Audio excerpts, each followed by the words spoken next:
എല്ലാവർക്കും സ്വാഗതം. നമുക്ക് അടിപൊളി ഒരു ചിക്കൻ ഫ്രൈ ഉണ്ടാക്കി നോക്കിയാലോ. നല്ല ടേസ്റ്റാണ്. ഒന്ന് ഉണ്ടാക്കി നോക്കണം, പെട്ടെന്ന് കഴിയും. ഒരു 3-4 വെളുത്തുള്ളി, 3-5 ചെറിയ ഉള്ളി, 2-3 വറ്റൽമുളക്, കുറച്ച് കറിവേപ്പില, കുറച്ച് മല്ലിയില, കുറച്ച് ഉപ്പ് കൂടി ഇട്ടിട്ട് നമുക്കൊന്ന് നല്ലോണം കുറച്ച് പെരിഞ്ചീരകം കൂടി ഇട്ടിട്ട് നമുക്കൊന്ന് ക്രഷ് ചെയ്തെടുക്കാം കേട്ടോ. അതിനുശേഷം അത് ചിക്കനിലേക്ക് നമുക്ക് നല്ലോണം തേച്ച് പിടിപ്പിക്കുക. എന്നിട്ട് നമുക്കൊരു 10 മിനിറ്റ് ഒന്ന് മാറ്റി വെക്കാം കേട്ടോ.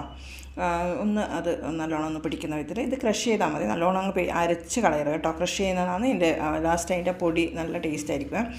പിന്നെ അത് എടുത്ത് മാറ്റി നമുക്ക് 10 മിനിറ്റ് കഴിഞ്ഞതിന് ശേഷം കുറച്ച് മുളക് പൊടി, പിന്നെ കുറച്ച് കുരുമുളക് പൊടി, പിന്നെ നമ്മുടെ മുട്ടയുടെ വെള്ള, പിന്നെ കുറച്ച് കോൺഫ്ലവർ പൗഡർ, പിന്നെ ഇതൊക്കെ ഇട്ടിട്ട് ഒന്ന് നല്ലോണം പിന്നെ നമുക്ക് മിക്സ് ചെയ്തിട്ട് ഒന്ന് പൊരിച്ചെടുക്കാം കേട്ടോ. അടിപൊളി ടേസ്റ്റാണ്. എല്ലാവരും ഒന്ന് ട്രൈ ചെയ്ത് നോക്കണം. പിന്നെ നിങ്ങൾ ഷെയറും കമൻറ്റും സബ്സ്ക്രൈബും ഒക്കെ ചെയ്യണം കേട്ടോ.